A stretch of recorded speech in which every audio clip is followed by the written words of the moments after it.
I should have known. That's the thing that still haunts me.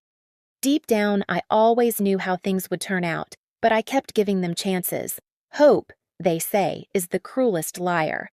When Nathan proposed to me, it was the most magical moment of my life.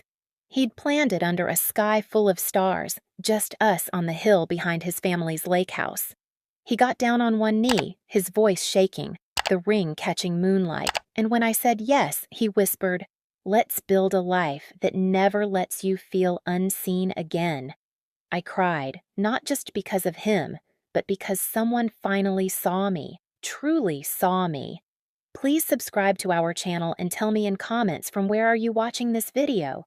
Naturally, I wanted to share that moment with the people who were supposed to love me the most, my parents.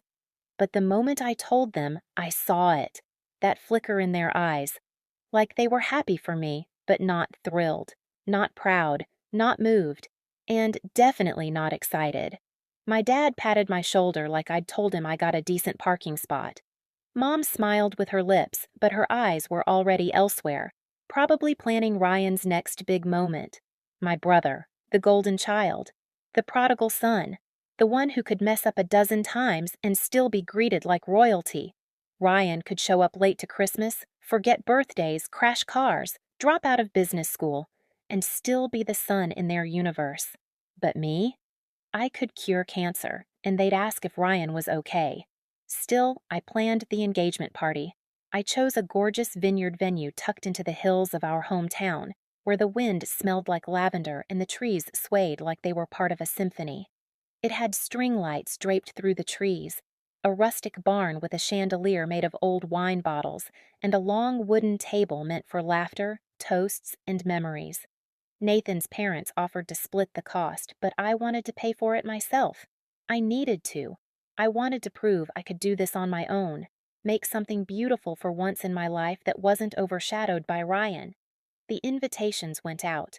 Guests RSVP'd with excitement. Nathan's cousins from across the country booked flights. My best friend flew in early to help me choose flowers and sample desserts. It was real, tangible. I could feel it. Then, just 7 days before the event, I got the call. I was driving, and when I saw my mom's name flash on my screen, I smiled. I thought maybe she wanted to surprise me with something nice for the party. Maybe she was finally getting involved. But no. Her voice was too cheery, too rehearsed. "Hi, sweetie.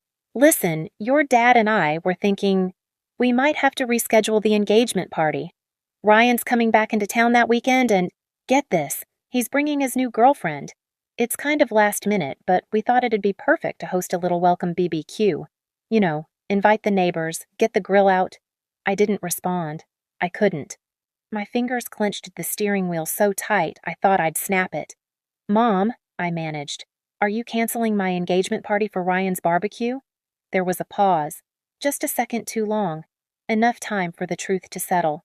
"Oh, honey, don't say it like that. We just think it'll be better timing to celebrate you later, when things aren't so hectic. You understand, right?" Understand? Understand that once again I was disposable, that I had poured my heart into planning a once-in-a-lifetime event, only for it to be deemed less important than hamburgers and Ryan's flavor of the month girlfriend? I pulled the car over. I stared at the phone like it was something foreign, like it had just delivered a message from a parallel universe where logic didn't exist, where love was conditional and daughters came in two models, celebrated or forgotten. Nathan sat across from me that night, silent, watching me crumble. "I thought maybe," I said, voice hollow, "maybe this time would be different." "It still can be," he said. "Let's make it different ourselves." And that's when it hit me. I didn't need their permission anymore. I didn't need to shrink to make Ryan shine. I didn't have to wait to be chosen. I could choose myself. The very next morning, I drove back to the vineyard. The same woman who'd shown me around weeks before greeted me at the gate. "Everything all right?" she asked, noticing the storm behind my smile. "I have one question," I said. "Is this place for sale?" She blinked. "You mean the event space?" "No," I said. "All of it. The land, the buildings, the dream." It turns out the owners were older and thinking of retiring, and I wasn't just a bride-to-be anymore. I was a woman on a mission. I leveraged my savings. Nathan invested too. We called in favors, met with lawyers, and created a business plan. I spent nights poring over contracts and mornings walking the land with a vision in my heart. I wasn't just planning a party anymore. I was claiming the stage that was always denied to me. And as the ink dried on the final agreement, I looked out at that golden field, felt the breeze through my hair, and thought, this is mine, not borrowed, not shared, not postponed. Mine. The next time my phone rang, it wasn't my mother's voice or my father's. It was a voicemail. Hi, sweetheart. We heard from Aunt Linda that you bought the vineyard. Well, that's quite something. Your father and I were surprised. Anyway, maybe we could all come by sometime, maybe for dinner. Talk about how things have been. Ryan's been going through a rough patch, and we could use a little help. I didn't respond. Not right away. Because what do you say to the people who taught you that your dreams were disposable? That your moments were optional? That you were secondary? When they canceled my engagement party for Ryan's last-minute backyard barbecue, I thought that was the worst it could get. But the truth is, it wasn't just that one moment. It was years of invisible bruises, years of them handing him crowns and handing me crumbs. Every accomplishment I had, they found a way to tie it to him. Oh, your art was displayed in a gallery? You get that creativity from Ryan, you know. He used to be so good at drawing as a kid. You got promoted? That's great! Ryan's thinking about starting something similar. Maybe you two can team up, help him out. Their favoritism wasn't subtle. It was the air in the room. After buying the vineyard, I didn't just change my address. I changed my story. I stopped sending holiday invitations. I stopped calling to share news they never cared to hear. And I stopped waiting for apologies that would never come. But the vineyard? Oh, the vineyard flourished. My fiancé Nathan, who had stood by me through the chaos, became my business partner and my biggest cheerleader. We didn't just host our engagement party there, we transformed the property into one of the most sought-after event venues in the state. Couples came from all over just to get married under our 100-year-old oak tree wrapped in fairy lights. Every week we were fully booked. We planted new vines, added a rooftop terrace, opened a wine shop, and started hosting charity events and retreats. And all without a cent from my parents. The first time they actually showed up was unexpected. I was walking the grounds, clipboard in hand, checking flower arrangements for a wedding, when I saw them, my mother and father, standing by the front gate, looking out of place in their ironed clothes and hesitant expressions. They didn't recognize me at first. I had changed. Confidence looks good on a person. It changes posture, presence, tone. I wasn't the version of me who used to whisper, "It's okay," when they forgot to show up. I was the version who stopped explaining herself and started owning her space. My mom offered a brittle smile. We were just in the area. That was a lie. We were hours from their home. We were hoping to talk. Maybe see the place? My father's voice cracked slightly. I glanced toward the wedding that was already beginning. The bride, in soft ivory, was being walked down the aisle by her beaming father.